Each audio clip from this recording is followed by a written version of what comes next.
जात पात की करो विदाई, हिंदू हिंदू भाई भाई। हम स्वागत करते हैं स्वामी दीपांकर जी महाराज का। हिंदू धर्म को क्या खतरा है? आज तक पिक्चर बना हवस का पुजारी, गलत कार्य करने वाले को टीवी में त्रिपुंड और माथे पर तिलक लगाकर दिखाया गया। हमेशा इस देश की व्यवस्था चलाने वाले समाज को पाखंडी बनिया कहकर दिखाया गया। ये हिंदू राष्ट्र की परिकल्पना क्या है? आप सोचिए ना कि भारत से भगवान राम के चिन्ह हटा दिए जाएं। How can be possible? Bharat से हनुमान के चित्र हटा दिए जाएं, कैसे संभव है? मगर ये सब हो रहा है। तो आखिर एक ये जो सोया हुआ हिंदू है, इसको कैसे जगाया जाए? कुंभकर्ण के बाद सबसे ज्यादा सोने वाला कोई कौम है तो वो हिंदू है। सबसे ज्यादा इस देश में रोने वाला कोई कौम है तो वो हिंदू है। और सबसे ज्यादा अपने अधिकारों को खोने वाला कोई कौम है वो हिंदू है। जिन लोगों को केरला फाइल और कश्मीर फाइल झूठ लग रही थी, उन्हें बांग्लादेश फाइल लाइव चल रही है देखनी चाहिए।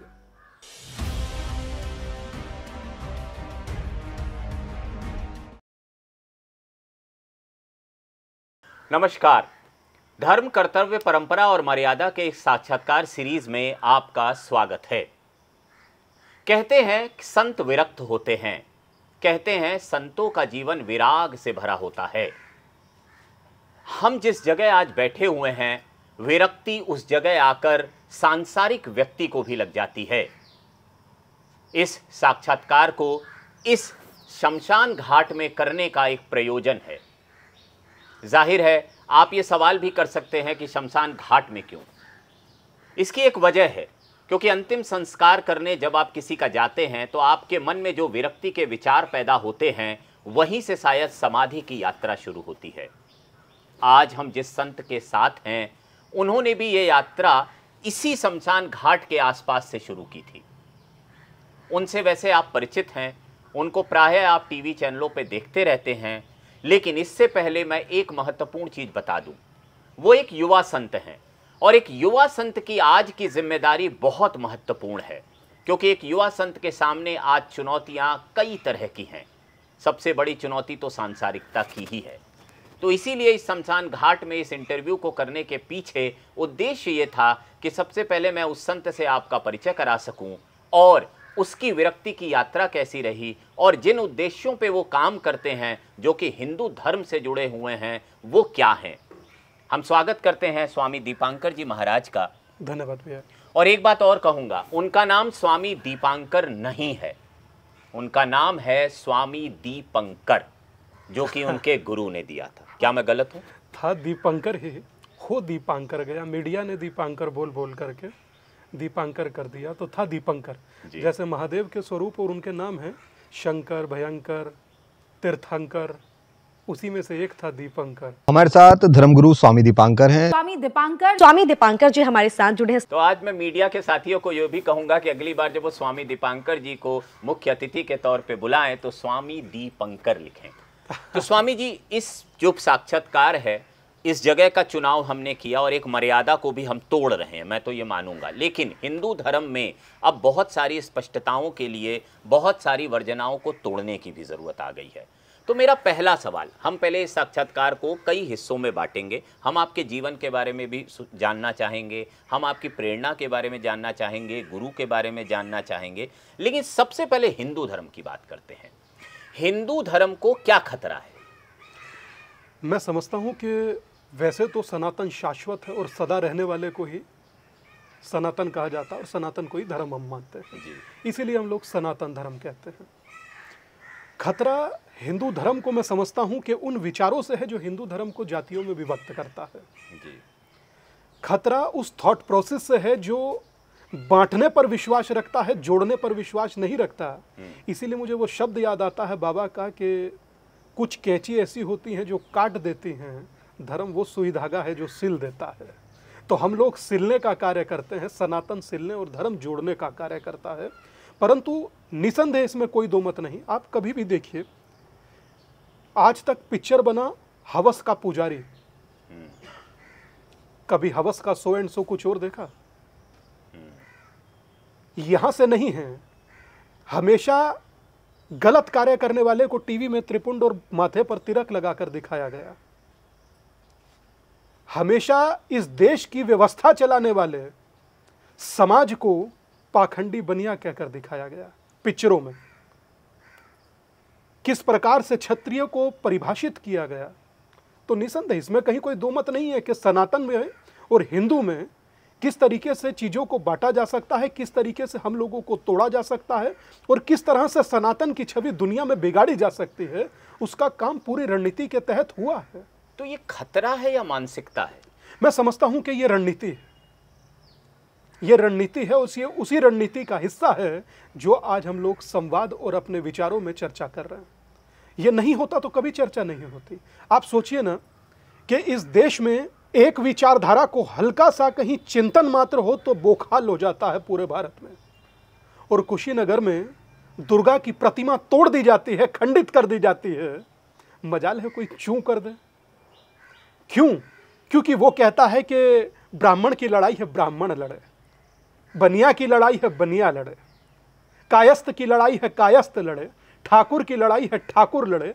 ये नहीं कहते कि हिंदुओं के साथ गलत हुआ है, सभी हिंदू उसका बहिष्कार करें। तो आप ये कह रहे हैं कि सबसे प्रासंगिक चुनौती जातियों में विभक्त होना हो गया है। जातियों में विभक्त करना हो गया है, होना नहीं करना। आप सोचिए कि इस देश में मात्र हिंदू के अतिरिक्त जातियों में बटा कौन? आज तक बड़े विचारकों से लेकर के गली नुक्कड़ की चर्चा तक क्यों दिमाग में भर दिया गया कि दलित हिंदू नहीं है? क्यों भर दिया गया कि सिख हमसे अलग हैं?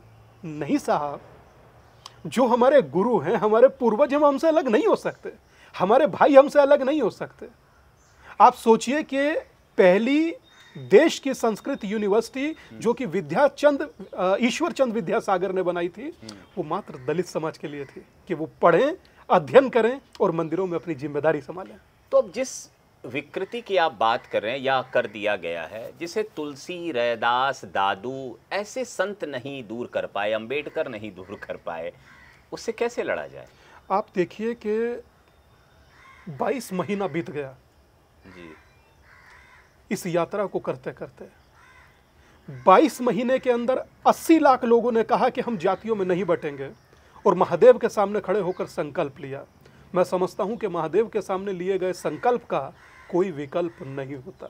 मैं एक स्पष्टता दे दूं, जिस यात्रा की चर्चा भी स्वामी जी ने की है उस यात्रा पे हम आएंगे, जो कि 23 नवंबर 2022 को शुरू हुई थी।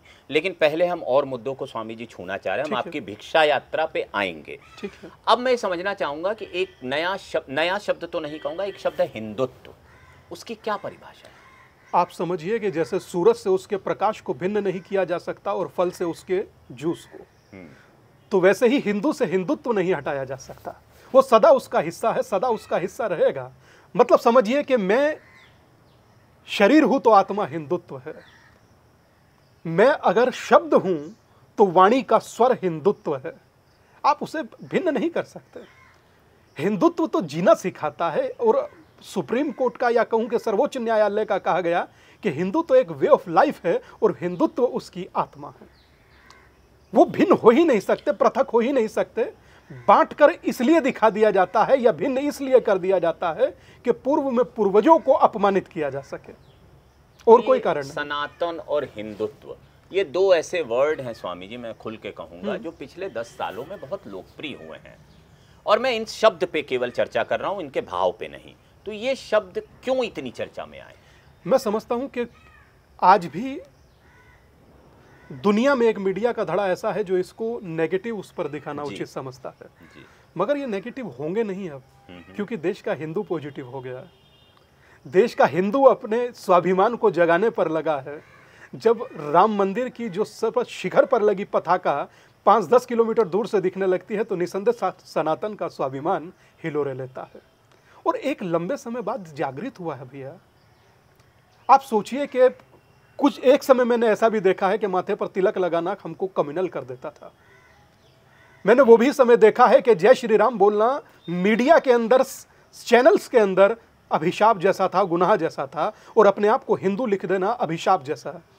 आज वही हिंदू गर्व हो गया। मात्र देश के कुछ महत्वपूर्ण या दुनिया के महत्वपूर्ण लोगों ने, जब तुलसी गबार्ड अमेरिका में खड़ी होकर कहती हैं आई एम प्राउड हिंदू, जब ऋषि सुनक भारत में आकर अक्षरधाम के दर्शन कर कर कहते हैं आई एम प्राउड हिंदू, जब स्वामी विवेकानंद उस समय में कहते हैं कि मुझे हिंदू होने पर गर्व है, और देश के भारत रत्न अटल जी कहते थे कि हिंदू तन मन हिंदू जीवन, रग रग हिंदू मेरा परिचय, मुझे लगता है कि वो रग रग हिंदू मेरा परिचय अब परिचायक बन चुका है स्वाभिमान का, अभिमान का, मान का और सम्मान का।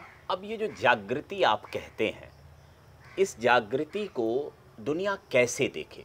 हिंदू सहिष्णु है, हिंदू सबको साथ लेकर चलने वाला है, भारत की एक बहुलतावादी संस्कृति है जहां और धर्मों को भी पूरा सम्मान है। सुना ना, भारत में हिंदू धर्म से और भी धर्म निकले हैं जिनका अपना वजूद है।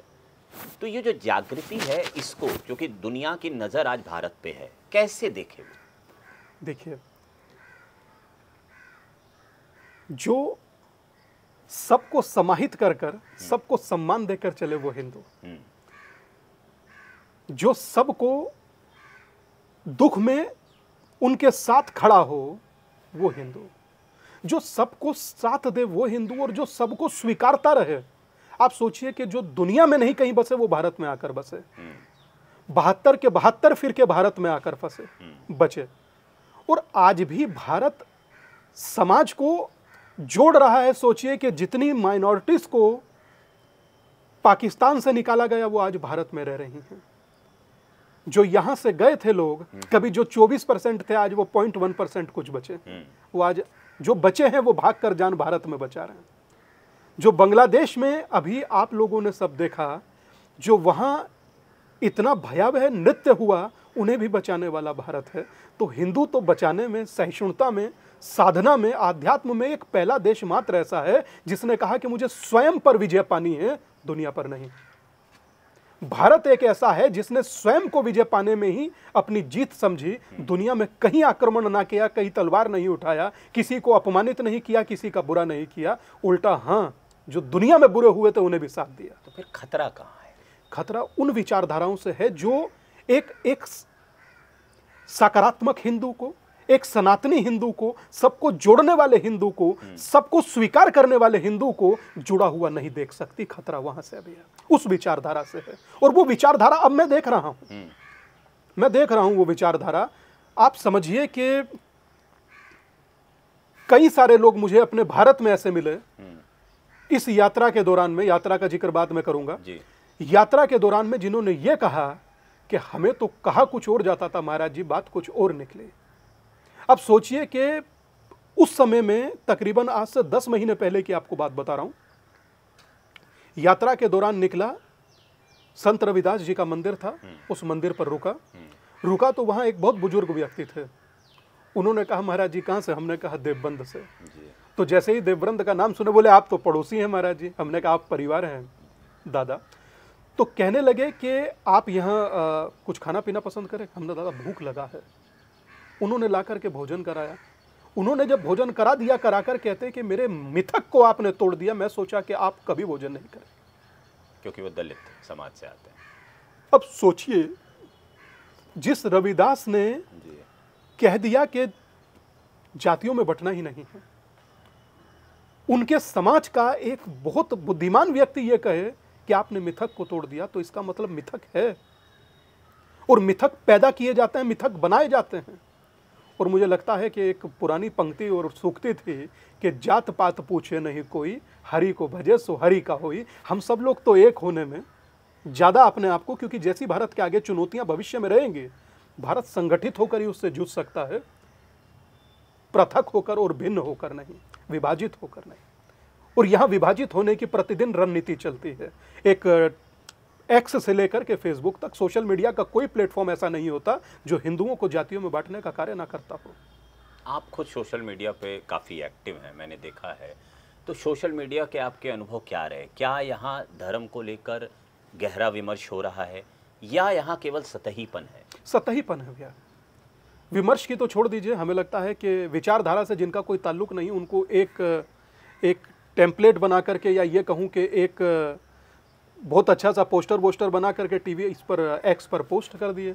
अब पोस्ट कर दिए, देखेंगे कितने लोग, और जितने लोग देखेंगे उतने लोग विचार बनाएंगे। एक नैरेटिव की लड़ाई जो एक ये यहाँ चल रहा है वो बहुत खतरनाक है। तो जैसे आपके गुरुजी कहा करते थे कि धर्म सीने का नाम है, जोड़ देता है। जोड़ देता है। तो किस तरह जोड़ देता है? अब जैसे मेरा आश्रम है जी, इस आश्रम में कभी जब भी मन करता है, सरजू नाम का एक व्यक्ति है यहीं नज़दीक के गांव का, अच्छा, रविदास जी का बहुत प्रिय भक्त मानिए, आकर के वो यहाँ पूजा करता है, चाय बनाता है अपने लिए भी, हमारे भी लिए भी आधा प्याला बना देता है। हम भोजन कर रहे हैं, अब साथ बैठकर कर लेते हैं। धर्म ऐसे जोड़ता है। और पर कोई मुस्लिम आ जाए आपके आश्रम में तो देखिए, यहाँ मना किसी को नहीं है, पर कोई आता नहीं है। क्यों? अब ये तो वही जान सकते हैं भैया। यहाँ कोई आता नहीं है, और जिस प्रकार की वर्तमान परिस्थितियाँ हैं, तो हमें लगता है थोड़ा सा कहीं ना कहीं विचार करने की जरूरत सभी को है।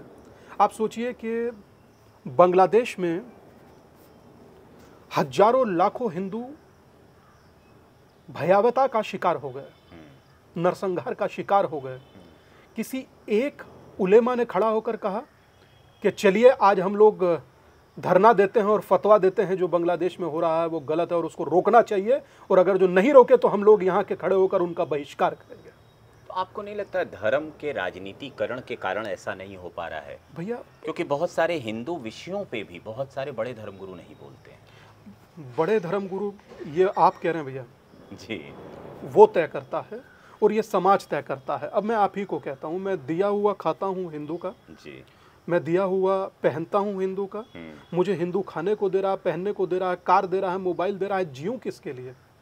हिंदू के लिए। पर मैं सनातन के लिए जीता हूँ, और सनातन का अंग है हिंदू। और सनातन का अर्थ ये नहीं कि कोई भिन्न है या उससे कोई अलग है। आप अपने को अलग मान लीजिए, मैं आपको अलग नहीं मानता, मगर अगर टूट मेरी जातियों में है, मेरे सनातन में है, तो मैं उसे जोड़ने का कार्य करूंगा, जो मेरा कर्तव्य है। और मैं अपने कर्तव्य का निर्वाह बड़ी निष्ठा से कर रहा हूँ, बहुत ईमानदारी से कर रहा हूँ। और आप यकीन मानिए, एक छोटी सी बात कह दूं बाबा भैया, आप यकीन मानिए, अपने अब तक के जीवन काल में कोई एक विचार ऐसा बताइए जो किसी के विरुद्ध बोला। हमने आज तक किसी के विरुद्ध बोला ही नहीं।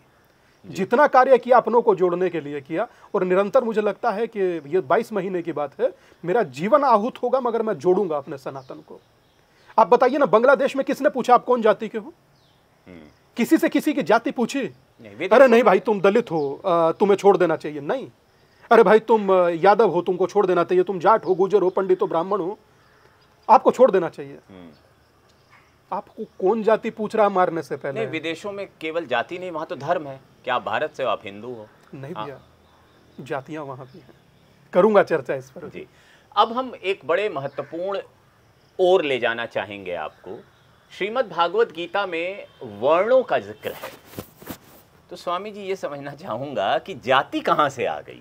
अब सुनिए, श्रीमद् भगवत गीता अध्याय नंबर 4 श्लोक नंबर 13 पन्ना नंबर 176 वाह, स्पष्ट कहता है, चातुर्वर्णमया सृष्टम गुण कर्म विभाग्यशः। गुण और कर्म के आधार पर बांटा जाता था, जाति के आधार पर नहीं। वाह, श्रीमद् भगवत गीता में योगेश्वर कह रहे हैं जी। अब उनसे बढ़कर मुझको प्रमाण की जरूरत अब नहीं बची। नहीं बची। और वर्ण भी ये कहता है, अब कलयुग में वर्ण भी अपभ्रंश हो चुका है। हाँ, इसीलिए कहता हूं कि जात पात की करो विदाई, हिंदू हिंदू भाई भाई। भाई बनकर रहिए, कोई ऊंच नीच नहीं, कोई वैमनस्यता नहीं, कोई छोटा बड़ा नहीं, आप सब भाई हैं। एक होकर रहिए, एक होकर जीजिए, क्योंकि आपके लिए भविष्य में चुनौतियां बड़ी हैं। क्योंकि इस देश में पॉलिटिकल डिस्कोर्स ने यहां से फिलिस्तीन तक या बांग्लादेश से फिलिस्तीन तक तो सबको एक रखा, और यहीं हिंदुस्तान में सहारनपुर के पड़ोस में जातियों में बांट दिया। तो वही अब ब्राह्मण, क्षत्रिय, शूद्र, वैश्य, तो फिर जाति का निर्माण कहां से शुरू हुआ? 1931 में ब्रिटिश सेंसस कमिश्नर थे हर्बर्ट रिस्ले। हर्बर्ट रिस्ले कहते हैं कि जिसकी ठोडी ऐसी वो उच्च जाति, अच्छा, जिसका माथा ऐसा वो उच्च जाति, जिसके कंधे ऐसे वो उच्च जाति, जिसकी आंखें छोटी वो निम्न जाति, जिसके पांव ऐसे वो निम्न जाति, जिनके हाथ ऐसे वो निम्न जाति। तो ये British census commissioner Herbert Risley कहते हैं, किसी आज तक सनातनी हिंदू ने नहीं कहा कि तेली ऊंचा या माली, लोहार ऊंचा या सुनार, कभी नहीं कहा। हम जब जातियों में जाते हैं और उपजातियां देखते हैं, जैसे ब्राह्मणों में चतुर्भुज होते हैं, शुक्ला होते हैं, त्रिवेदी होते हैं, और इन सब का अर्थ है, त्रिवेदी मतलब जो 3 वेदों का ज्ञाता, चतुर्भुज मतलब जो 4 वेदों का ज्ञाता, इस तरह के। तो ये कहीं ना कहीं इससे पहले शुरू हुआ होगा ना उपजाति बनाना। भैया ये आप समझ लीजिए कि जिस तरीके से भाग बांट दिए जाते हैं, कार्य बांट दिए जाते हैं। ये कार्य बांटे हुए हैं। मैं बता रहा हूँ आपको, मात्र वर्ण थे भारत में जी। आप सोचिए कि किसी देवता के पीछे आज तक आपने देखा रामचंद्र सो एंड सो जी, या Krishna ji so and so या महादेव जी सो एंड सो? जी। सबसे पहले उनके आगे लगी होती ना भैया, अगर हमारे में ही जातियां थी। तो फिर ये जो जाति व्यवस्था है, इसके लिए आप किसको जिम्मेदार मानते हैं? मैं कहूंगा भैया कि अगर सिस्टम को समझना है या विचार को समझना है तो पीछे जाओ, और अगर विचार को जीना है तो आगे चलो। वाह। बांधा था बांधने वालों ने, ब्रिटिश सेंसस कमिश्नर जैसे लोगों ने 1931 में जातियां जहां भारत में 3000 कुछ थे, 2024 में 6000 कुछ कैसे हो गए? बिल्कुल। किसने बनाया? इस देश के तमाम बड़े विचारक या बड़े कर्णधार या सियासत कह लीजिए, मैं बहुत ज़्यादा तवज्जो देता नहीं ना, मैं नाम नूम लेना चाहता हूं, पर हाँ इतना सा जरूर कहूंगा कि इस देश में पिछड़ा, अति पिछड़ा, महापिछड़ा करने की ताकत अगर जो किसी में है तो वो सिर्फ हिंदुओं के लिए है। पर एक बहुत बड़ा वर्ग कहता है इसमें धर्म की बड़ी भूमिका है। नहीं भैया, अगर वो ऐसा कहता है तो इतना कहूंगा कि little knowledge is a very dangerous thing. बताइए कि गंगा में बाजू में आप नहा रहे हैं तो किसने आपसे पूछा कि कौन जात हो? या सामने रखा है मंदिर, किसने आधार कार्ड देखकर कहा कि भीतर जाओ? प्रवेश पे काफी समय तक भैया कोई नहीं कहता, और अगर पूर्व में कभी हुआ हो तो मैं उस समय था नहीं, मगर इस समय हूं तो यही कहूंगा कि जियो यार, नहीं, मैंने और देखा है, एक होकर जियो, संगठित होकर मैं जियो। आपके साथ शनि सिंगनापुर गया, महिलाओं के प्रवेश के लिए आपने लड़ाई लड़ी। मैं आपके साथ और भी जगहों पे रहा हूं, मैंने देखा है कि आप जेब में नोट रखते हैं भैया? जी। कोई है जेब में एक आधा नोट? बिल्कुल। एक नोट निकाल कर दिखाइए। जी। ये एक नोट मात्र है। जी। ये नोट अगर किसी की जेब से निकलता है और दूसरा अपनी जेब में रुकता है तो कोई पूछता है कि किस जाति के व्यक्ति का है? अर्थव्यवस्था के नाम पर तो जाति चवन्नी नहीं बचा। तो फिर धर्म और राजनीति के नाम पे क्यों? राजनीति बांटकर अपना हित साधना चाहती है, और धर्म कभी भैया इस चीज को मानता नहीं। धर्म कभी नहीं मानेगा इस चीज को। आप एक धार्मिक व्यक्ति हैं, धार्मिक गुरु हैं, आपको लगता है कि आप एक राजनीतिक व्यवस्था से लड़ लेंगे? मुझे लगता है कि मैं विचार से लड़ूंगा, और ये विचार बहुत बड़ा है। मैं समझता हूं कि डॉक्टर भीमराव अंबेडकर जी का बोला हुआ वो शब्द मेरे साथ है। हुआर शूद्रास कर एक पुस्तक थी जिसका चैप्टर नंबर 1 और पैराग्राफ नंबर 3 पर लिखा था कि जो 4 वर्ण में एक वर्ण शूद्र आता है, उस शूद्र शब्द का जिक्र किसी मानव की जाति से नहीं है। क्यों जोड़ देते हो भाई? पढ़े नहीं इसका मतलब अंबेडकर जी को? उन्होंने कहा कि उस शूद्र का मतलब लेना देना इस शूद्र में जाति से नहीं है।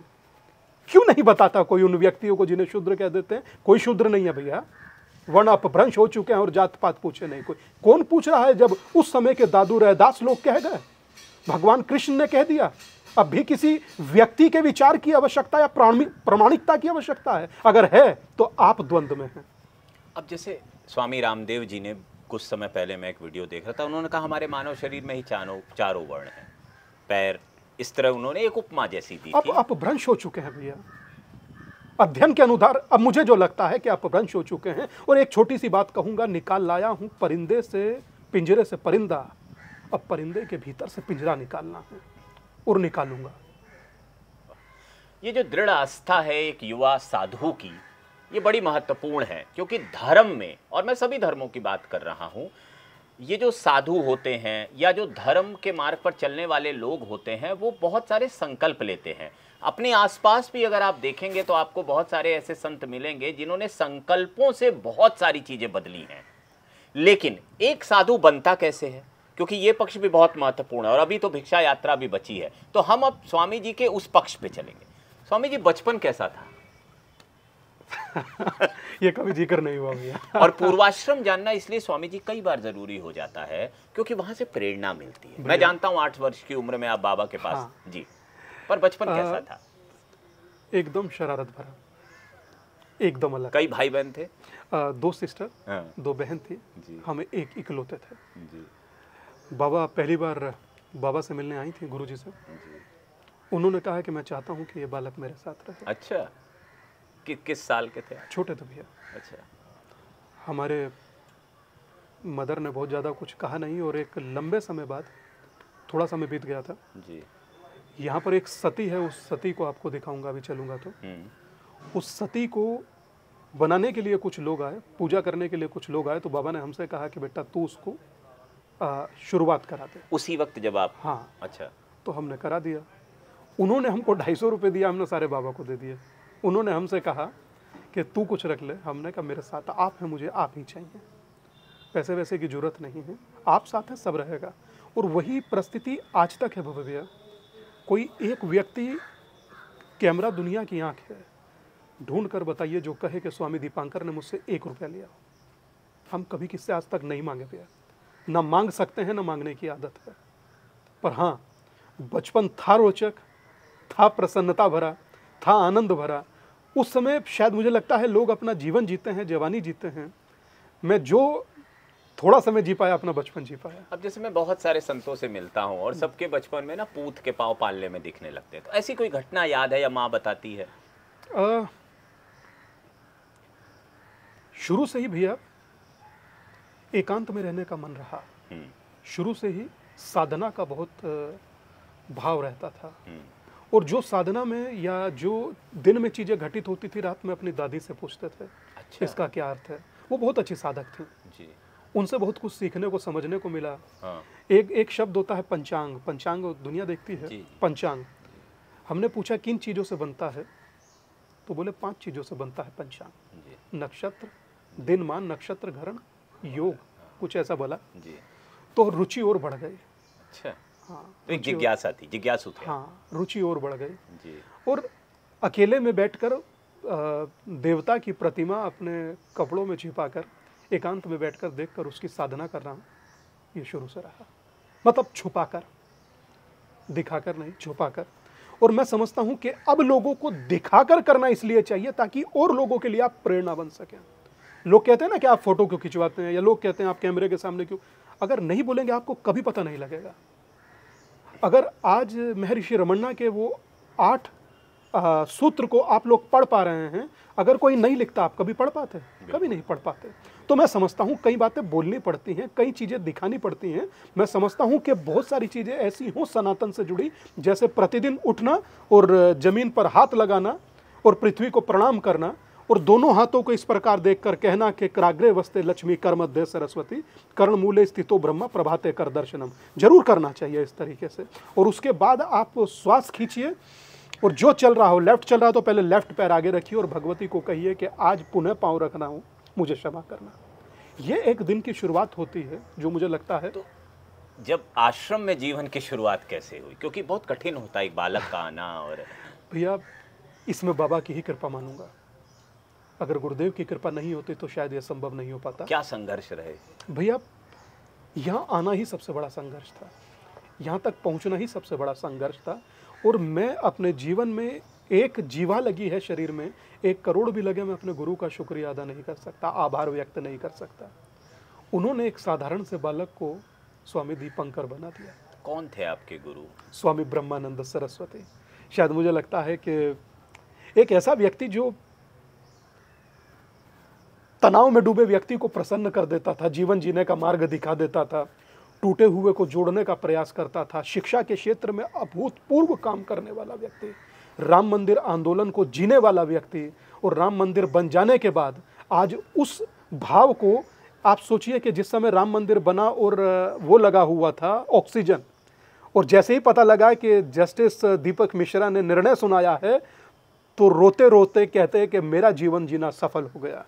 वो व्यक्ति, मैं समझता हूं कि गुरु के बारे में भैया जितना कहूंगा कम पड़ेगा, मगर मैं बहुत गौरवान्वित महसूस करता हूं कि मैं उस गुरु का शिष्य हूं जो विराग जीना सिखाता है, जो वैभवता के प्रदर्शन पर कोई जिक्र नहीं करता, मगर हां एकांत पर, संन्यास्त पर, साधना पर, साधक पर, और साधक से, स्वयं से संसार तक का और संसार से सनातन तक का सफर तय करना सिखाता। तो मुझे अपने गुरु पर प्राउड है।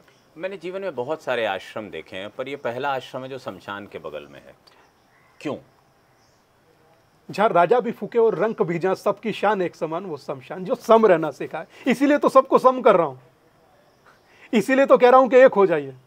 अब सोचिए कि यहाँ से बहुत ज़्यादा दूर नहीं है, एक भाषा है पुर्तगीज। पुर्तगीज भाषा में एक शब्द लिखा गया कास्ट। आप जानते हैं भारत का शब्द भी नहीं है कास्ट। पुर्तगीज भाषा से लिखा गया शब्द है कास्ट और समूचा राष्ट्र उसे कंधों पर लिए डोल रहा। कास्ट शब्द तक आपका नहीं। ये जो विचार है, क्योंकि बार बार हम घूम के जाति पे आ जाते हैं, तो ये विचार बाबा का है। हाँ, बाबा का है, बाबा का है। उन्होंने ही मुझसे कहा था कि जातियों में विभक्त समाज भविष्य में अपने लिए प्राणघातक बनेगा, इन्हें जातियों में बंटने से रोकना है। सबको एक अम्ब्रेला के नीचे मतलब सनातन के साथ खड़ा होना चाहिए, हिंदू के साथ खड़ा होना चाहिए, हिंदू धर्म को जीकर चलना चाहिए। उन्हीं का विचार था। अब हिंदू धर्म में ये भी है कि गुरु अपने शिष्य की प्रतिभा पहचान लेता है और उसे उस मार्ग पर भेज देता है। हम आपको अमूमन टीवी चैनलों पर, सोशल मीडिया पे देखते, तो क्या गुरु ने आपको ये पहचाना कि आप संवाद में या आप ज्ञान के प्रसार में काम कर सकते? वो क्या था? वो कुछ नहीं, शीशे के आगे खड़े कर देते थे, बोले 4 शब्द बोलो और माइक हाथ में ले ले। अच्छा, करवाते थे? हाँ वो बड़ा अभूतपूर्व था। मतलब ऐसा हमने जीवन में नहीं देखा। कहते थे कि शीशे के सामने खड़े हो जाओ और बोलो। किस चीज पर बोलो? बोले कि मौन पर बोल। अच्छा, ध्यान पर बोल। वाह। बोले ध्यान पर क्या बोले? बोले जो तेरे मन में आए सो बोल। प्रैक्टिस करवाते थे? हाँ, बोले जो तेरे मन में आए सो बोल। हमने कहा ध्यान एक ऐसी क्रिया है जिसे सब जगह कुछ करने का फल मिलता है। ध्यान एक ऐसी चीज है जिसमें कुछ ना करने का फल मिलता है। और रोचक यह है कि अब कोई कुछ करना भी नहीं कर पा रहा। आप समझिए कि देश की 70% आबादी ये जान नहीं पा रही वो जानना क्या चाहती है, और 30% वो कर रही है जो सब कर रहे हैं। तो मैं समझता हूं कि उन्होंने एक एक चीज, जैसे मिलवाऊंगा आपको भी बहुत सारे लोगों से, तो आपको अच्छा लगेगा कि कैसे बोलना है, कितना बोलना है, कहां बोलना है, ये तक चीजें तय होती थी भैया। इस विचार को समझिएगा, जब एक बालक किसी आश्रम में आता है या गुरुकुल व्यवस्था में आता है और दीक्षा मिलने से पहले गुरु उसकी क्षमताएं पहचान कर उसको परिष्कृत करता है, यानी उसका निर्माण करता है। तो आज आप स्वामी दीपंकर जी महाराज को अगर टीवी चैनलों पर बहुत ही ओजपूर्ण तरीके से, इवन आप इस इंटरव्यू में भी समझ सकते हैं कि उनकी भाषा में कितना ओज है। इसके पीछे की जो निर्माण प्रक्रिया है वो गुरु कैसे तय करता है, ये समझना बहुत महत्वपूर्ण है। क्योंकि आज धर्म को लेकर बहुत ज़्यादा फैसिनेशन है, बहुत सारे लोग धर्म में आना चाहते हैं, लेकिन ये जो यात्रा है इसमें गुरु का होना बहुत महत्वपूर्ण है। अब आपकी यात्रा संसार में कैसे शुरू हुई? आपने यहाँ पे अपने आप को तैयार कर लिया, कैसे टीवी तक पहुँचे? ये भी एक सवाल बहुत लोग के मन में है। कामाख्या में थे तो वहाँ एक हमें जी के व्यक्ति मिले थे पहली बार। एक और बात, ये सवाल इसलिए भी जरूरी होता कि कामाख्या में आपने 1 साल सूर्य साधना जैसी कोई चीज की, क्या था वो? 1 साल नहीं, काफी समय था भैया। जी जी, वहाँ साधना ही किया था कामाख्या में। और वहाँ तो तंत्र की साधना होती है। हाँ, तो तंत्र बहुत अच्छी चीज है भैया। तंत्र जो स्वयं को साधने की एक प्रक्रिया ही तो तंत्र है। तंत्र कोई बहुत वैसा नहीं है कि लोग आंखों में काजल डाल लें और माथे पर त्रिपुंड लगा लें और 20-30 माला डाल लें। लिखूं तो मुझे जो इमेजेस मिलती हैं तो डरावनी होती है। वही हम कह रहे हैं, वो उसको गलत पोर्ट्रे किया गया है ना। क्या है तंत्र? एक नैरेटिव बदल दिया गया। तंत्र मानव मार्ग के कल्याण के लिए उत्पत्ति जिसकी महादेव ने की वो है तंत्र। अच्छा, महादेव ने की? महादेव से उत्पत्ति जिसकी हुई वो है तंत्र। तंत्र तो बहुत सौम्य है जैसे महादेव है। तंत्र का पहला अक्षर जो त है वो कल्याण, और त्रा है वो विनाश का प्रतीक है। आप अगर जो मानव मार्ग का भला उससे नहीं करते तो त्रा का कारण और त्रा का भोज आप स्वयं बन जाते हैं। तो तंत्र तो बहुत सौम्य, बहुत दिव्य, बहुत अद्भुत, बहुत जीने जैसी प्रक्रिया है। तंत्र मानव मार्ग के कल्याण के लिए उपजा भैया। तो ये जो कामाख्या पीठ है ये क्या है? यहाँ क्यों तांत्रिक साधना होती है? भगवती के कहा जाता है कि योनि मुद्रा वहाँ गिरी थी। इसी कारणवश वहाँ पर बहुत सारे लोग भगवती की साधना करते हैं, भगवती का जप तप करते हैं, भगवती की सिद्धि करते हैं। भगवती के आशीर्वाद से एक अच्छे साधक बनकर अपने जीवन को मानव मार्ग के कल्याण में लगा करके या मानव मार्ग के भले में लगाकर अंतोगत्वा गति को प्राप्त करते हैं। 10 अवतार हैं माँ के, 10 महाविद्याएं हैं, क्या इनकी सिद्धि? उसके 51 शक्तिपीठ थे भैया, जो उस समय में सती के 51 टुकड़े हुए थे। कहते हैं शक्तिपीठ 52 है मगर खोज अब तक 51 की हुई। 10 महाविद्याएं तो ऐसी हैं कि आप समझिए कि उसमें से एक महाविद्या है षोडशी, और षोडशी के बाल रूप को कहते हैं बाला सुंदरी, और वो रहा सामने मंदिर, आपको दर्शन करवाएंगे जरूर। तो ये बहुत दिव्य जगह है, सिद्ध जगह है जहाँ आप बैठे वर्तमान चर्चा कर रहे हैं। मैं उम्मीद करता हूँ कि भगवती का हर स्वरूप, और अब नवरात्र भी चल रहा है और विजयदशमी भी आएगी, भगवती का हर स्वरूप ही प्रथम से शुरू होता है दुर्गा, जो दुखों को दूर करे वो दुर्गा। तो दुखों को दूर करने वाली ही दुर्गा और भगवती के स्वरूप की साधना ही मनुष्यता का कल्याण। ये तो मैं समझता हूं कि बहुत डिवाइन है भैया। हाँ, तो वही 9 बहुत रूप, डिवाइन है। 10 महाविद्याएं। अब ये क्या है 9 रूप और 10 महाविद्या? 9 रूप तो भगवती के नवरात्र, नवरात्र मतलब 9 और रात्र मतलब रात्रि। 9 दिन तक रात्रि में साधना करना ही भगवती की उपासना है। रात्रि में? हाँ, और नवरात्र का अर्थ मात्र उपवास नहीं है। मौसम यहाँ से बदलना शुरू होता है और यहाँ 9 दिन उपवास रखकर आप अपने इम्यून सिस्टम को ऐसा कर लेते हैं कि आगे आप जब शीत में प्रविष्ट करें, सर्दी में प्रवेश करें, तो आप उस योग्य आपकी शरीर हो जाए। यह है नवरात्र। नवरात्र का अर्थ मात्र भूखे रहना नहीं है, नवरात्र का अर्थ मात्र साधना नहीं है। नवरात्र का अर्थ अपने को तैयार करना है अगले मौसम और अगली ऋतु के लिए। तो जब कामाख्या में आपने साधना की, वो क्या थी और किस हेतु की थी? मात्र स्वयं की खोज भैया। किसी ने पूछा कि क्या करते हो, तो मैंने कहा सर्चिंग इन माई सेल्फ। मैं खुद ही को खोज रहा हूं और आज तक खोज रहा हूं, और मुझे लगता है कि ये यात्रा कभी खत्म नहीं होती। जितना समझ में आ जाए उससे ज्यादा खोजने की हमेशा रहती है। आप समझिए कि भगवान महादेव जब दुखी थे सती के वियोग से, तो उन्होंने जहां नृत्य किया वहां एक ऋषि देख रहे थे जिनका नाम था तंडु। तो वो रात में देखे और देखने के बाद सुबह में बताए, तो वो कहते महादेव यूं कर रहे थे, अगले दिन पैर यूं था, हाथ यूं था। इस तरीके से उन्होंने परिभाषित किया। आप सोचिए कि जो परिभाषित किया गया तंडु द्वारा और किया शिव ने, तो हुआ शिव तांडव। ठीक है।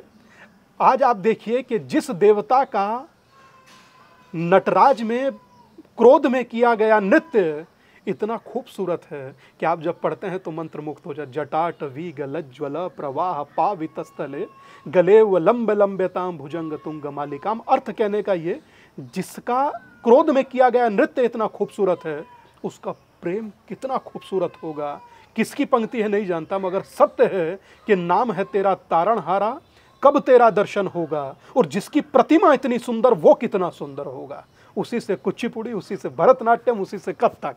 ये है शिव तांडव। और इस योनि का तंत्र से कोई रिलेशन है? क्योंकि योनि से तन जन्म लेता है और तन से तंत्र। तो तंत्र में समझता हूं कि आपके टेक्निक है से तंत्र भैया। आपने मुख से कोई शब्द बोले, ओम देहो शांति अंतरिक्ष, तो वो मंत्र हो गया। आपने चावल छिड़का, किसी लकीर खींचा, वो यंत्र हो गया।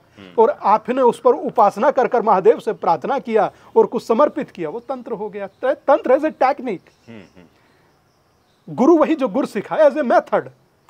ये सब एक मेथड है। मगर हाँ, इसके लिए बहुत जैसे दिखा देते हैं ना, 20-30 माला डालना माथे पर, तो वो काले कपड़े डाल, वो तंत्र कतई नहीं है।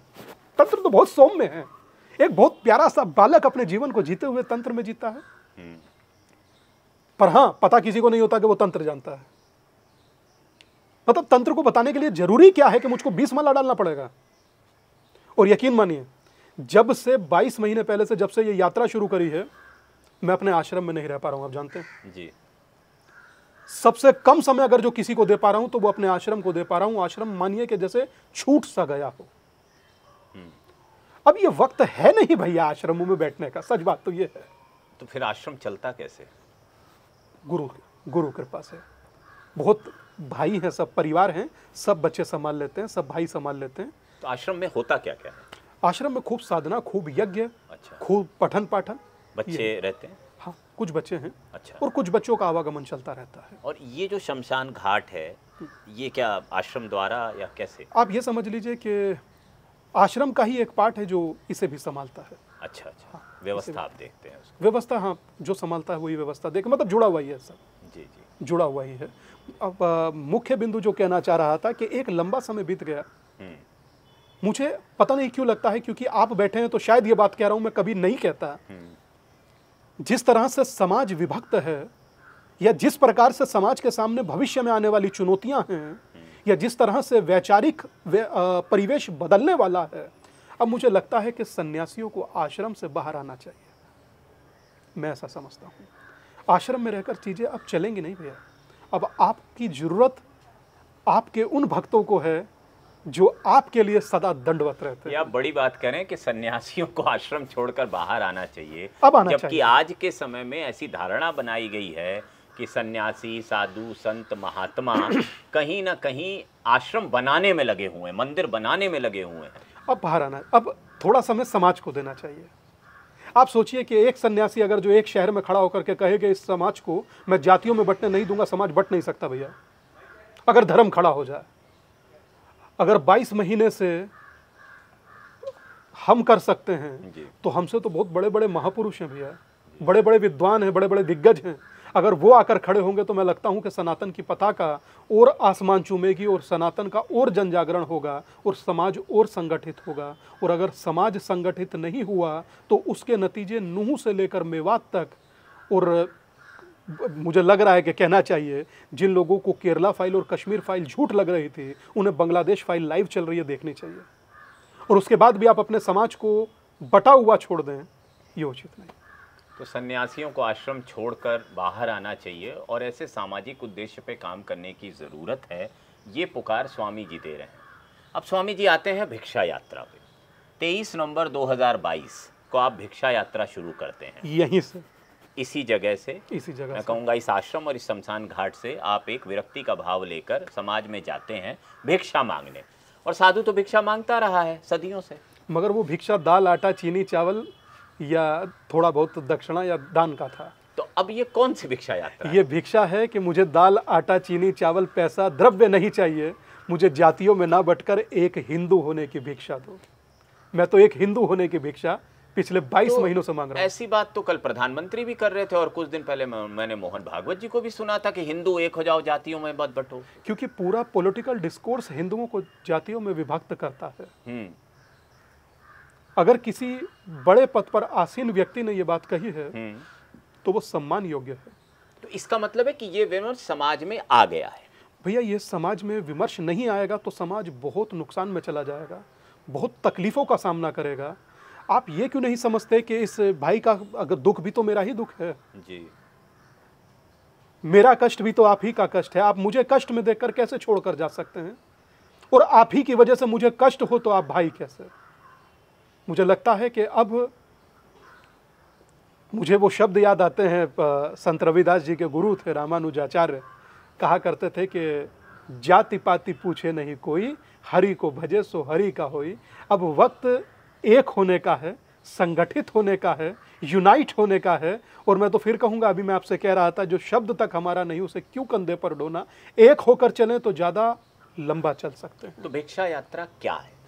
भिक्षा यात्रा जातियों में विभक्त समाज को संगठित करने का एक महाअभियान है।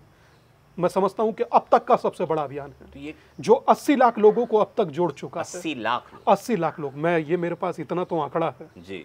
हाँ, 55 से 60। कैसे जोड़ता है ये? जैसे सपोज हमारी यात्रा हुआ, यात्रा में हजारों लोग आए। नहीं, भिक्षा यात्रा में आप यात्रा करते हैं, आप स्वयं यात्रा करते जी, हैं? मैं स्वयं ही यात्रा करता हूँ। आप गांव-गांव जाते हैं, शहर-शहर जाते हैं? तकरीबन आप ये समझिए कि पश्चिमी उत्तर प्रदेश के 26 जिला, जी। 26 जिला में लगने वाले गांव, जी। सहारनपुर जिला के लगने वाले 1200 गांव मैं घूम चुका हूँ। अच्छा, तो गांव भी, शहर भी, गली भी, नुक्कड़ भी, चौराहा भी, तेराहा भी, कुछ नहीं छोड़ा और कुछ नहीं तो छूटेगा। आप जाके भिक्षा मांगते हैं? सिर्फ इतना ही भैया। आप ऐसी 50 चीजें हैं जिसमें गमछा फैलाकर कहा हूं जी कि मुझे एक होने की भिक्षा दे दो यार। अच्छा, केवल हिंदू एक हो, जातियों में ना बटे, जातियों में ना बटे, जातियों इसकी में ना भिक्षा आप गांव-गांव जाकर मांगते हैं। हाँ। और 80 लाख लोग इस भिक्षा यात्रा से जुड़ चुके हैं और एक होने का संकल्प ले चुके हैं। और हमारे यहाँ तो कहा जाता है कि संकल्प वो जिसमें कोई विकल्प ना हो। तो एक होने का संकल्प 80 लाख लोगों ने लिया। वो 80 लाख लोग अगर 2 लोगों को भी संकल्प दिलाएंगे, मेरी यात्रा को बल मिलेगा। मगर मैं आज भी वो स्वप्न देख रहा हूं जब मेरे गुरु, संत, महापुरुष, सन्यासी, महर्षि, ऋषि आश्रमों से बाहर आकर कहेंगे कि जितने मेरे भक्तगण हैं, जितने मेरी शिष्य मंडली है, सब एक होकर रहें, जातियों में कोई ना बटे। ये संकल्प ले, मैं समझ रहा हूं, इसलिए मेरी यात्रा उस दिन सफल हो जाएगी। तो जो 2 साल की आपकी यात्रा, 2 साल से ज्यादा, 2 साल पूरे होने वाले हैं। 2 साल पूरे होने वाले, इस नवंबर में हो जाएंगे आपकी यात्रा। तो इसकी शुरुआत कैसे हुई? 23 नवंबर 2022 गांव है चंदेना। चंदेना से इस यात्रा की शुरुआत हुई थी भैया। अच्छा, देवबंद में गांव है चंदेना, चंदेना से शुरुआत हुई। चंदेना के वैसे तो पेड़े बड़े फेमस हैं, मगर चंदेना से ये यात्रा चली तो ये यात्रा भी बड़ी फेमस हो गई, विख्यात हो गई। ये यात्रा आप समझिए, उस दिन यात्रा में 250 लोग थे उस दिन। और जब भिक्षा यात्रा 4 मीनार हैदराबाद पर की तो 20,000 लोग था। अच्छा, अरे वाह। तब 20,000 लोग था। तो ये 250 लोगों से 20,000 तक की यात्रा तय हुई। तो मेरी जानकारी में फिर तो ये राष्ट्रीय यात्रा हो गई और शायद सबसे बड़ी यात्रा है अब तक देश अब की। तक हाँ, अब तक मुझे लगता है कि 22 महीने तक कोई यात्रा चली नहीं है जो निरंतर चलती आ रही है। और ये अभी भी जारी है? अभी भी जारी है। आप सोचिए कि आपसे बात करने के बाद आज शाम में मेरठ में है। तो आप इसको आयोजित कैसे करते हैं? आयोजित इस तरह से होती है, जो मेरठ में हमसे जुड़े हुए लोग हैं जी, वो मेरठ में इस चीज के बारे में चर्चा करते हैं, विमर्श करते हैं। उसमें जो वहां से जुड़े लोग हैं वो इस बात पर अपनी सहमति जताते हैं कि एक यात्रा यहाँ होनी चाहिए। जब ऐसी सहमति जताई जाती है और इस बारे में लोगों से पूछा जाता है, जब हजारों लोग इसके लिए संगठित हो जाते हैं, तो एक जगह से एक जगह तक ये पैदल मार्च होता है, पद यात्रा होती है, और वहां पर फिर एक बौद्धिक होता है, संवाद होता है, वक्तव्य होता है, और उसके बाद फिर संकल्प होता है। और उस संकल्प में मुख्य कहा जाता है कि पहले राष्ट्र नो कास्ट, दूसरा कहा जाता है कि जाति पाति की करो विदाई, हिंदू हिंदू भाई भाई, और तीसरा कहा जाता है कि अब ना तो हिंदू बटेगा और ना हिंदू अब डिवाइड होगा। अब हिंदू संगठित होकर हर चुनौती पर डटेगा और हर चुनौती का खड़ा होकर सामना करेगा। विभाजित नहीं होगा, छोटे बड़े में, ऊंच नीच में अब नहीं होगा। बहुत हो गया भैया, अब नहीं, अब एक कदम आगे। तो अब तक इस यात्रा के क्या सकारात्मक परिणाम आपको दिखे हैं? सकारात्मक परिणाम ये दिखे हैं कि मुझे करने की यात्रा की अब जरूरत जितनी पड़ती है सो पड़ती है। कोई हैदराबाद से कर फोटो भेज रहा है, वीडियो भेज रहा है, कोई लखनऊ से कर भेज रहा है, कोई एटा से कर भेज रहा है। और एक वीडियो मैं आपको भेजूंगा भी, आप उस वीडियो को जरूर सम्मिलित या अपने साथ जोड़िएगा।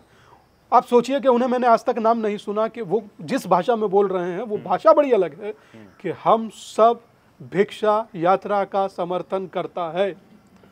मतलब सोचिए कि केरल में कहाँ जा पाया हूँ, पर केरल भिक्षा यात्रा शुरू हो गई। मैं कहाँ कनाडा जा पाया हूँ, कनाडा भिक्षा यात्रा शुरू हो गई। मैं कहाँ यूएस जा पाया हूँ, अमेरिका में भिक्षा यात्रा शुरू हो गई। तो सभी धर्मों में स्वामी जी हमने देखा है ना कि पुनरुत्थान मूवमेंट्स हुए हैं, रिफॉर्मेटिव, जैसे हमारे यहाँ भी बंगाल में शुरू हुआ था, और भी जगहों पे दयानंद सरस्वती जी ने भी एक रिफॉर्मेटिव मूवमेंट शुरू किया था, आर्य समाज नाम का।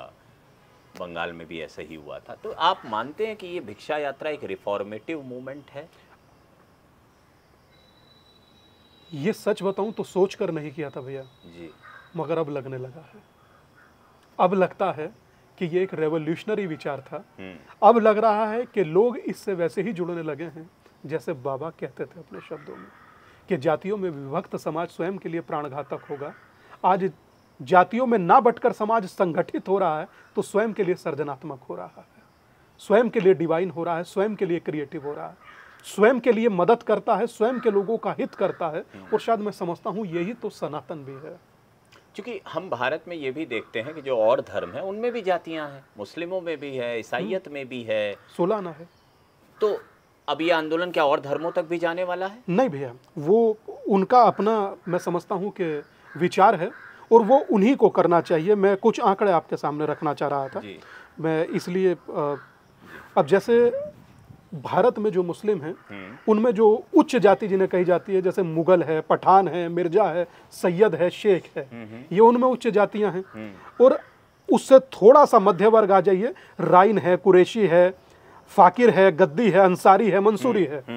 उससे और जैसे यहाँ पिछड़ा अति पिछड़ा कह देते हैं ना, इसमें जैसे हलाल खोर है, हवारी है, रज्जाक है, ये मतलब उनके यहाँ भी अशरफ, अजलाफ, पसमानदा, इस तरह के विभेद हैं कि जो कन्वर्ट हुए, जो उच्च जातियों के थे उनको अशरफ कहा कई जाता सारे है। फिरके जैसे देवबंदी हो ये गए, स्कूल ऑफ बरेलवी थॉट्स हो गए। हाँ, बिल्कुल। वहाँ भी 4 धर्म है ना, कैथोलिक, रोमन, डेक्लस, प्रोटेस्टेंट। जी जी जी। वहाँ भी 4 हैं, उनकी भी जातियां हैं, ऐसा नहीं है कि नहीं है। मगर वो क्रिश्चियन मतलब क्रिश्चियन, ये मुस्लिम मतलब मुस्लिम, और हिंदू मतलब ब्राह्मण, यादव, जाट, गुर्जर, सैनी, कायस्थ, प्रजापति। क्यों भाई, ये हिंदू मतलब हिंदू। और आपको लगता है भिक्षा यात्रा अगले 10-20 सालों में हिंदू से जाति खत्म कर देगी? मुझे लगता है कि कम से कम वो हिंदू होने के स्वाभिमान को जी पाएंगे। मुझे लग रहा है कि अगर कुछ परसेंट अगर फर्क हमारे से पड़ गया, हमारे विचार से, हमारी यात्रा से पड़ गया, या हमारे 20 साल के संघर्ष से पड़ गया, मैं सोचूंगा जीवन जीना सार्थक हो गया। तो चूंकि हम इस चीज़ को रिकॉर्ड कर रहे हैं और ये सोशल मीडिया पे जानी है, तो वो कौन सा एक अनुरोध है जो आप इस समाज से करना चाहेंगे? मात्र एक चीज़ कहना चाहूँगा, अगर आप कभी फल खरीदने गए हो, बिखरे हुए फलों की कोई वैल्यू नहीं होती, वो कहता है सस्ते में ले जाओ। जो गुच्छा होता है वो महंगा होता है। तो संगठित होकर रहिए और अपनी वैल्यू को समझिए। बटे हुए समाज की, बटे हुए फल की कोई वैल्यू नहीं होती। कुछ नहीं मांगा आपसे शायद मैंने जीवन में आज तक, और आगे भी कुछ नहीं मांगूंगा, ये भी अभी कह रहा हूँ, पर इतना सा जरूर मांग रहा हूँ कि जातियों में ना बटकर एक हिंदू होने की भिक्षा मुझे आप जरूर दें। और मेरा दिल कहता है कि इतना गरीब निर्धन मेरा समाज नहीं कि मुझे हिंदू होने की भिक्षा ना दे सके। मैं यही कहना चाहता हूँ। अब मैं एक बार थोड़ा सा और रिवाइंड करूंगा, कामाख्या चलते हैं। आप वहाँ कहते हैं आपको कोई व्यक्ति मिला था जिसके कारण आप टीवी पे आए, क्योंकि टीवी पे आप बहुत फेमस है। तो ये यात्रा कैसे शुरू हुई? नहीं, लोग जानना चाहते हैं, आज का युवा तो स्पेशली जानना चाहता है। 2007-2008 की बात है जी। कामाख्या की मंदिर की सीढ़ियों पर बैठे हुए थे जी। वहाँ किसी ने चर्चा किया, जी से जुड़े हुए थे। जी। उन्होंने कहा कि आपको 15 मिनट बात करने के बाद मुझे लगा कि आपको टीवी पर बोलना चाहिए। अच्छा। हमने कहा दादा हमको कोई जानता जुनता है नहीं। जी। उन्होंने कहा मैं जानता हूँ, आप आइए। मैं आया। जी। पहला शो शुरू हुआ जिसका नाम था तंत्रा। अच्छा, जी जागरण पे वो शो आता था शायद। दूसरा शुरू हुआ समाधान, जो तंत्र के नाम पर आडंबर करते हैं और आध्यात्म को बहुत क्षति पहुंचाते हैं, उन लोगों को सही मार्ग दिखाने जैसे ये दोनों शो थे। उसके बाद ये सिलसिला कभी रुका नहीं। जी। और शायद मुझे लगता है कि आज कुछ बचा नहीं। हर जगह अपने प्रयास से, अपनी साधना से, अपने संघर्ष से मुझे लगता है कि जो यात्रा कर कर मुझे फल, या जो यात्रा कर कर मुझे बल, या जो यात्रा कर कर मुझे ऊर्जा भिक्षा यात्रा ने दिया, वो कहीं से नहीं मिला। आप एक बात कहूँ दिल की, मुझे आज भी लगता है कि यात्रा का पहला दिन है। जी। और मुझे तैयार होना है आज की यात्रा के लिए, और मुझे तैयार होना है उस समाज से बात करने के लिए जिनसे अब से पहले ये जिक्र किसी ने किया ही नहीं। मैंने कई बार टीवी पे, कई बार तो नहीं, एक दो बार आपको भावुक होते देखा है। राम के लिए भैया, आप सोचिए कि यहाँ एक, फिर कहूँगा तो आप शायद वहीं ना पूछिएगा, मगर जो मैं कह रहा हूँ वहीं समझिएगा। इस देश में सनातन को 500 साल लग जाते हैं एक मंदिर बनाने में, और बिहार से 25 किलोमीटर दूर एक गांव ऐसा है जिस पर एक वक्फ बोर्ड उंगली रख दे तो वो कहता है कि ये उसका हो गया। एक बहुसंख्यक समाज जो 80 करोड़ की तादाद में है, उसको 500 साल लग गए। जो स्वयं को अल्पसंख्यक कहते हैं वो उंगली रखे और उनका हो जाता है। तो ये मुझे हमेशा विचित्र लगेगा। आज भी मैं देखता हूँ कि सीतारमैया की सरकार में लैंप पोस्ट पर हनुमान जी का तस्वीर लग गया तो कुछ लोगों ने विरोध जताया। विरोध उसी ने जताया जिसकी मैं अभी बात कर रहा हूँ। उन्होंने कहा कि ये उचित नहीं है, ये तो एक सम्मान है, एक धर्म है। आप सोचिए कि वहाँ से लैंप पोस्ट हटा दिए गए। तो ये धर्म में राजनीति के मिश्रण के कारण ये चीजें नहीं हो रही हैं। नहीं भैया, एक विचार जो धर्म को मानकर वोट करता है, एक विचार जो जातियों में बंटकर वोट करता है, दोनों में बहुत फर्क है। आप सोचिए ना कि भारत से भगवान राम के चिन्ह हटा दिए जाएं, how can be possible? Bharat से हनुमान के चित्र हटा दिए जाएं, कैसे संभव है? मगर यहाँ सब हो रहा है भैया, सब हो रहा है। मगर हाँ, कभी कभी मुझे लगता है कि अगर सच में भाईचारा है, सच में, तो दिखना चाहिए, दिखता नहीं। अगर आपको कहीं किसी चीज के प्रति तकलीफ है तो आप मानकर चलिए कि इस देश में सर तन से जुदा हो जाते हैं। अगर आपको तकलीफ है, और अगर मुझे तकलीफ है, कुशीनगर में मेरी भगवती की प्रतिमा खंडित कर दी गई, तो मैं यहां बैठा रहूंगा या रोता रहूंगा या हाथ जोड़ता रहूंगा, कोई सुनने वाला नहीं है। क्यों? क्योंकि मुझे आज भी याद है कि 20% हमारा और 80 में बंटवारा। ये विचारधारा अब नहीं चलेगी कि इस कुंभकर्ण के बाद सबसे ज्यादा कौन सोया है जानते हैं? हिंदू। सच बात है, कुंभकर्ण के बाद सबसे ज्यादा सोने वाला कोई कौम है तो वो हिंदू है।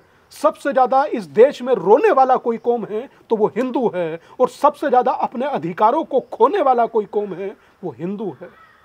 और मैं गंभीरता से इस बात से इसलिए सहमत हूँगा क्योंकि अगर आप अपने धर्मों के मूल को नहीं जान रहे हैं, और हिंदू धर्म में ये समस्या बहुत बड़ी है। हम ना वेद जानते हैं, ना पुराण जानते हैं, ना शास्त्र जानते हैं, ना संस्कृत जानते हैं, और बात करते हैं हम हिंदू राष्ट्र बनेंगे। आप ये सोचिए, हिंदू राष्ट्र की परिकल्पना क्या है? आप ऋग्वेद का 5वां मंडल और 5वें मंडल का 6ठा श्लोक पढ़िए। कहता एकम सद विप्रा बहुधा वदंती, कि परमात्मा एक है, उसके स्वरूप अनेक हैं। बिल्कुल। परमात्मा एक है। जैसे आप किसी के भाई हैं, किसी के पति हैं, किसी के पिता हैं। 3 स्वरूप आप ही का ना हो गया। ठीक वैसे ही देवता के स्वरूप अनेक, देवता एक। 33 कोटि कह दिया जाता है, कोटि का अर्थ करोड़ नहीं होता। 33 कोटि मतलब वसु, रुद्र, इस तरीके से 33 कोटि हो जाता है। अश्वनी कुमार, इस तरीके से जोड़ा जाता है। मगर आपको पता जरूर हो कुछ भी करने से पहले, मेरा यह सबसे निवेदन है, क्योंकि पता ना होने पर मात्र कुछ, मैं देखता हूं, बुरा मत मानिएगा, कुछ लोग बड़े बड़े पॉडकास्ट करते हैं, पता आपको, कुछ का कुछ बोलकर चले जाते हैं, भैया दिल दुखता है। और ये मेरे भी मन का प्रश्न है, क्योंकि मैंने बीच में धर्म पे ऐसे ऐसे पॉडकास्ट देखे हैं जहां अजीबोगरीब सवाल हो रहे हैं, जहां केवल वायरल होने की चेष्टा के लिए किए जा रहे हैं, जबकि मैं इसका धुर विरोधी हूं। भैया धर्म क्या है आप उसे तब समझेंगे तब आप उसे जीते हो, आप उसे पढ़ते हो, आपके जीवन का वो हिस्सा हो। तो आखिर एक ये जो सोया हुआ हिंदू है, इसको कैसे जगाया जाए? भिक्षा यात्रा, भिक्षाम देहि, यही भिक्षा यात्रा समाज का जनजागरण भी करेगी, यही भिक्षा यात्रा अपने मंदिरों को बचाएगी। आप सोचिए कि कभी किसी चर्च से आज तक इनकम टैक्स लिए हैं? आज तक किसी मस्जिद को कोई टैक्स भरना पड़ा है? और हिंदुओं के मंदिर सरकारें चला रहे हैं। मेरे मंदिरों को मुक्त करो, मैं ये चाहता हूं, हटाइए इस पर से अपना कब्जा। लेकिन अब आप भी समझते हैं कि ये सब इतने कॉम्प्लेक्स इश्यूज हैं। मैं मानता हूं जनता सड़क पे आ जाए तो बहुत कुछ हो सकता है। आएगी भैया, मेरा दिल कहता है आएगी। सुप्रीम कोर्ट का जब ये विमर्श हो सकता है कि मंदिरों को मुक्त किया जाए, PIL डलनी शुरू हो सकती है, तो इसका अर्थ ये है कि कहीं तो विचार का विषय ये भी है। मगर मैं इतना जरूर कहना चाहूँगा कि मेरे मंदिर पूर्व में समाज के हित के लिए कार्य किए जाते थे। तो फिर धर्म गुरुओं की क्या भूमिका है? मैं कहूँगा तो उचित नहीं है, मैं बिल्कुल नहीं कहूँगा। सबको अपनी भूमिका स्वतः जाननी चाहिए, सबको अपने क्षेत्र में स्वतः आगे बढ़ना चाहिए, सिर्फ फिर भैया बाहर आना चाहिए। क्योंकि महाराज जी कुंभ आ रहा है और हर बार कुंभ में हम कुछ ना कुछ विमर्श करते हैं, और मैं तो बाहरी नहीं हूँ, मुझे सारी चीज़ें पता है। जो आप नहीं कहना चाह रहे वो भी मैं समझ रहा हूँ कि धर्म गुरु क्या कर रहे हैं और उन्हें क्या करना चाहिए। और मैं तो बोलता हूँ, लिखता हूँ। भैया आप लिखते हैं, बोलते हैं, मेरी मर्यादा है जी।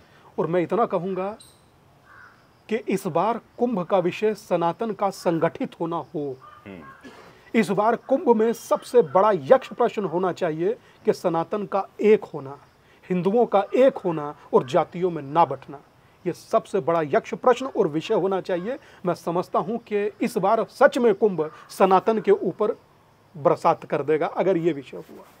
उम्मीद है कि उत्तर प्रदेश के मुख्यमंत्री योगी आदित्यनाथ जी महाराज इस पॉडकास्ट को किसी भी तरीके से देख लें, और उन्हें ध्यान रखना चाहिए क्योंकि कुंभ आ रहा है, और कुंभ मेला हिंदू धर्म का सबसे बड़ा मेला है, और इस बार अनुमानित माना जा रहा है 20-30 करोड़ लोग आने वाले हैं। तो शायद वहाँ से हमें हिंदू धर्म की एक नई राह बनती दिख सकती है अगर हम इन गंभीर विषयों को वहाँ पर लाएं। आपकी भिक्षा यात्रा एक मुहिम है जिससे 80 लाख लोग जुड़ चुके हैं और भी जुड़ेंगे। अब चूंकि इस पॉडकास्ट में और भी थोड़े से विषय हैं जिन पे मैं स्वामी जी की राय चाहूँगा। स्वामी जी, एक राय है सिद्धि और उससे जुड़ा है चमत्कार। अभी चमत्कार हिंदू धर्म के इर्द गिर्द बड़ा इस समय फैल गया है। मैं चमत्कार को नहीं मानता। आप चमत्कार को नहीं मानते? नहीं मानते। ये जो लोग चमत्कार कर रहे हैं, मैं प्रतिभा को मानता हूँ। अब दोनों में अंतर क्या है? ज्ञान से होता है, प्रतिभा आपसे ज्ञान से होता है। मैं आपके ज्ञान के चमत्कार को मान सकता हूं कि आप ज्ञानी हैं, मैं आपके ज्ञान को प्रणाम कर सकता हूं क्योंकि आप विद्वान हैं, मगर मैं चमत्कार में विश्वास नहीं रखता। अभी अज्ञानी व्यक्ति जो चमत्कार की ताकत से लोकप्रिय होता है वो 1 दिन के लिए, 2 दिन के लिए, 10 दिन के लिए। विद्वान सर्वत्र पूज्यते, विद्वान पूजा जाएगा, कहीं हो, किसी फील्ड का हो, किसी क्षेत्र का हो। आप सोचिए कि बहुत सारे लोग ऐसे पत्रकारिता में हैं जिनके लेख मैं पढ़ता हूं और बोलना सीखता हूं, आज भी हैं। बिल्कुल। मैं आज भी किसी का अगर बहुत रिगार्ड करता हूं, मैं ओशो को आज भी बहुत प्यार करता हूं। वैचारिक दर्शन शास्त्र का एक ग्रेट व्यक्ति जिसने दुनिया को वक्त से पहले दुनिया को बताया कि कैसे क्या हो सकता है। ओशो एक विचार है, मैं ऐसा समझता हूं। तो अब ये जो सिद्धियां हैं, इनका प्रदर्शन उचित है? देखिए, सिद्धि का परिभाषा क्या है जी। मैं लंबे समय से भगवती की साधना कर रहा हूं और एक कार्य जो लंबे समय से नहीं हो रहा था वो अचानक से नवरात्र में हो जाता है। ठीक है, अचानक से नवरात्र में हो जाता है। मैं चाहता था कि आप एक लंबे समय से आए, आप आ गए, ये मेरी सिद्धि है। आपने दर्शन दिया, ये मेरी सिद्धि है। आपने आश्रम को देख लिया, ये मेरी सिद्धि है। मेरी सिद्धि का अर्थ ये नहीं कि मैं भभूत पकड़ा दूं, मेरी सिद्धि का अर्थ ये नहीं मैं अंगूठी सोने का दे दूं, मेरी सिद्धि का अर्थ ये नहीं कि मैं किसी को हलवा पूड़ी लाकर, नहीं भाई साहब। मुझे दो शब्द में आपकी बात का उत्तर दे रहा हूं कि 2 सन्यासी नदी पार कर रहे थे। एक ने चमत्कार कर कर पानी पर चले और अपनी सिद्धि से पार कर लिया। दूसरे ने 2 रुपया नौका वाले को दिया और नौका से पार कर लिया। तो आपका सिद्धि का कीमत कितना हुआ? जो काम 2 रुपए में हो सकता है उसके लिए देवता बुला रहे हो। मैं नहीं चाहूंगा कतई। जो काम 2 रुपए में हो रहा है वो 2 रुपया कर देगा, उसके लिए सिद्धि की जरूरत नहीं है। अच्छा, दूसरी सबसे बड़ी बात यह है, आप लोगों को मार्ग दिखाएं, समझ में आता है, धर्म से जुड़े समझ में आता है। उसके लिए आप लोगों को नई नई चीजें बताएं, समझ में आता है, मगर प्रदर्शन समझ में नहीं आता है। सिद्धि विद्धि के प्रदर्शन नहीं होने चाहिए। तो इस शमशान में हमारी बातचीत स्वामी जी से चल रही है। कुछ और विषय हैं जिनको मैं बहुत विषयों में बांटकर उनसे जवाब चाहूंगा। ऐसे 4-5 विषय है। स्वामी जी, एक टर्म है लव जिहाद, क्या विचार हैं आपके? घटित तो हो ही रहा है, इसमें तो कहीं कोई दो मत नहीं है। ऐसे कम से कम नहीं तो कई केसेस हम लोग रोज सुनते भी हैं और देखते भी हैं जी। मगर प्रदेश के यशस्वी मुख्यमंत्री जी ने इस पर कानून भी बनाया। अच्छा। पर उसके बाद भी घटनाओं का घटना किसी फिर षड्यंत्र की तरफ इशारा करता है। और बेसिक क्या है हम जानते भैया, हम अपने दुख को दुखी नहीं समझते, क्योंकि हम बेटी नहीं है, हम श्रद्धा नहीं है 35 टुकड़ों में बटी हुई, हम महालक्ष्मी नहीं हैं 55 टुकड़ों में बटी हुई। हम एक विचारक और एक अच्छी जगह बैठकर चर्चा करने वाले, मगर जिस चर्चा जगह पर कर रहे हैं ये चर्चा विराग है, और कहा जाता है शमशान, और कहा जाता है अंत ही आरंभ है। जहां अंत होता है वहीं आरंभ होता है। आपके सफल होने का क्या प्रमाण मांगूं? आप कहते हैं अगर मैं सफल हूं, बहुत सारे लोग कहते हैं मैं सफल हूं। अगर आपके होने से दुनिया सुंदर है तो आप सफल हैं, वरना आप छोड़ दीजिए। वरना इस देश में कुछ लोग सच सुनना नहीं चाहते, वो सुनना चाहते हैं जो उन्हें सुनना है, और वो सुनाने के लिए हम लोग भैया नहीं बैठे। क्यों इस देश में आज तक बच्चों को A फॉर एप्पल पढ़ाया गया, B फॉर बॉल? क्यों नहीं पढ़ाया गया A for Angad, B for Balram? पढ़ाइए अंगद और बलराम, आपको कृष्ण पढ़ाना पड़ेगा, सनातन संस्कृति पढ़ानी पड़ेगी, जो आप पढ़ाना नहीं चाहते। आप वो पढ़ाना चाहते हैं जो बेसिक पूरी दुनिया जानती है। अपनी संस्कृति से अपने ही बचपन को विहीन रखना, ये सिर्फ भारत में हो सकता है और कहीं नहीं हो सकता। दूसरा विचार है हिंदू राष्ट्र। देखिए भैया, मैं समझता हूं कि हर आदमी चाहता है हिंदू राष्ट्र बने, हिंदू राष्ट्र बने, हिंदू राष्ट्र बने। हिंदू राष्ट्र है ही क्या? आप हिंदू हैं, आप हिंदू बन जाइए, अपने आप परिणत हो जाएगा। आप भी तो ना जातियों में बटे हैं, पहले आप हिंदू बनिए, हिंदू राष्ट्र स्वतः हो जाएगा। हिंदू राष्ट्र तो है ही, हमारे अलावा, इस देश के अलावा हमारे पास है क्या, या हिंदुओं के पास है क्या? पर उसके बाद भी जिसके पास 57 देश हैं, छोड़ दीजिए जिसके पास 120 देश हैं, उसके बाद भी शेख हसीना को हिंदुस्तान ही मिलता है। पर उसके बाद भी मैं यही कहूंगा कि सनातन सशक्त हो, सनातन और ओजपूर्ण हो। उसके लिए प्रत्येक सनातनी हिंदू को अपने कर्तव्य का निर्वाह बहुत निष्ठापूर्वक करना चाहिए। मैंने देखे देश में लोग, अमेरिकन अपनी देश के लिए पागल रहते हैं, बोले नेशन फर्स्ट। जापानीज अपने देश के प्रति समर्पित रहते हैं। हमें हिंदुस्तान के प्रति समर्पित रहना है, क्योंकि हमारे पास, उनके पास 10 देश हो सकते हैं, हमारे पास नहीं है भैया। कहां जाएंगे? कश्मीर छोड़कर यहां से कहां जाएं? हमारे पास और देश नहीं है। तो हमें यहीं रहना है, यहीं जीना है, यहीं मरना है। तो मैं समझता हूं कि इसको खूबसूरत बनाकर रखना चाहिए। जो अपना कर्तव्य है उसका निर्वाह करना चाहिए, मगर बंटना कतई नहीं चाहिए। अगर बंटना है, अब देखिए कि जब तक आप एक हैं, आप सुनामी के जैसे वेग हैं, और जब भी आप बढ़ जाते हैं, आप हर गली नुक्कड़ पर डिवाइड हो जाते हैं। मैं कहना नहीं चाहता वो शब्द, पर अच्छा नहीं है। एक और विचार है गौ रक्षा। बहुत जरूरी है। बहुत जरूरी है गौरक्षा। हिंसा उसमें आ गई है। अब देखिए, कहीं ना कहीं कोई कार्य करेंगे, व्याधियां आएंगी। बिना विघ्न के कभी आज तक मुझे लगता है कि ऋषियों के यज्ञ संपन्न नहीं हुए तो कोई विचार कैसे संपन्न हो सकता है। विघ्न आज भी आते हैं, आज भी उसी रूप के विचारक मिल जाते हैं, मगर आपको संगठित रह करके उसका सामना करना होगा, आपको निष्ठापूर्वक अपने कर्तव्य का निर्वाह करना होगा, तो निसंदेह गोरक्षा होगी। और जब तक गाय हैं, मैं इसे श्वेत क्रांति कहता हूं। आप सोचिए कि 1 से 1.5% जीडीपी का हिस्सा हो सकती है जो आज बिना चारे के रह रही है। जिसके दूध में स्वर्ण की छाल होती है, वो अपनी खाल बचा नहीं पा रही है। मैं कहूंगा कि इस देश में गाय के लिए तो बहुत काम होना चाहिए, मगर मैं फिर कहूंगा कि सब काम के साथ आपका यूनाइट होना बहुत जरूरी है। अगर आप बचे तो सब बचा पाएंगे, अगर आप विभक्त हो गए तो शायद आप अपने आप को बचा लें, पहले वही बड़ी बात होगी। एक और विचार समाज में बहुत प्रबल, सीढ़ी है ना जी, कोई भी सीढ़ी से चढ़कर आप छत पर पहुंचते हैं, मगर कोई छत आज तक बिना सीढ़ी के नहीं बनी। तो आपको सीढ़ी तो बनाना पड़ेगा छत तक पहुंचने के लिए। एक और विचार बहुत समाज में प्रबल हो गया है कि धर्म धंधा हो गया है। मैं नहीं मानता। देखिए, 2 चीज है। कभी जब देवता के सामने खड़ा हूं तो पलक नहीं झुके। आपके संवाद में एक बात कही थी कि कोई एक व्यक्ति कैमरे पर ढूंढिए जो कहे मैंने महाराज जी को रुपया दिया। हाँ, अगर महाराज जी के पास है तो ले जाओ, कुछ हमसे कुछ चाहिए तो ले जाइए। तो हमें लगता है कि धर्म जिया जाता है, किया नहीं जाता।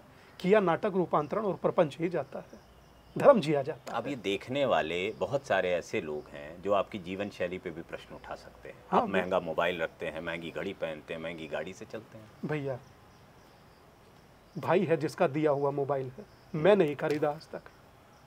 जी। घड़ी है, भाई लेकर आया मोनी, उसने दिया है 3 साल से पहना हुआ, हमने नहीं लिया भैया। अगर आप ना दें हमारे लिए अच्छा होगा, हमें नहीं चाहिए। और अगर देंगे तो जरूर पहनूंगा पर मांगूंगा नहीं। एक साधु को स्पष्ट होना चाहिए। बिल्कुल, इसलिए मेरे सवाल भी बहुत स्पष्ट होंगे, क्योंकि मैंने ये कोशिश की मैं जिसका भी साक्षात्कार करूं स्पष्टता के साथ चलूं, क्योंकि आप सार्वजनिक जीवन में हैं, हर चीज स्कैन होती है आपकी। तो लोगों को ये लगता है कि ये साधु हैं, हम एक शमशान घाट में विरक्त भाव से बात करना चाह रहे हैं, इसलिए सवाल है। नहीं भैया, तो मेरे सवाल में आपको हर में स्पष्टता मिलेगी। अब सोचिए ना, नाम तक बता दिया जो देख कर गया, तो हमारे उसमें कहीं आपको ये नहीं लगेगा कि शब्द, एक्शन और वर्ड्स अलग है। बिल्कुल। अब आप ध्यान गुरु भी हैं। हमने आपने ध्यान को लेकर के मुहिम भी शुरू की थी, तो किस तरह का आप ध्यान सिखाते हैं? 1 वर्ड 1 मेडिटेशन उस मुहिम का नाम था जी, और वो आज भी जारी है। अब तक 1.3 मिलियन लोगों को फ्री ऑफ कॉस्ट मेडिटेशन सिखा चुके हैं। वाह, 13 लाख। हाँ, अब तक 1.3 मिलियन लोगों को फ्री ऑफ कॉस्ट मेडिटेशन सिखाया। बच्चे जो स्कूल में थे उन्हें मेडिटेशन सिखाया, ताकि बच्चे आनंद से पढ़ सकें, बच्चे एक ट्रैक पर चलें। क्योंकि मैं समझता हूं कि what ever you do with consciousness is meditation. समग्रता से किया हुआ हर कार्य ध्यान हो जाता है। तो आप जितनी कॉन्शियसनेस के साथ कोई चीज करेंगे वो आपको ध्यान में ले जाएगी। तो ये इसका नाम है क्या, इसकी कोई प्रक्रिया है या कैसे कोई सीख सकता है? मैं समझता हूं कि हर चीज में क्रिया का फल है। ठीक है, अगर हम ये पॉडकास्ट भी कर रहे हैं तो इसमें क्रिया का फल है, क्योंकि क्रिया कर रहे हैं, बोल रहे हैं। एक ध्यान ऐसी चीज है जिसमें कुछ ना करने का मतलब अक्रिया का फल है। कुछ ना करना ही ध्यान है।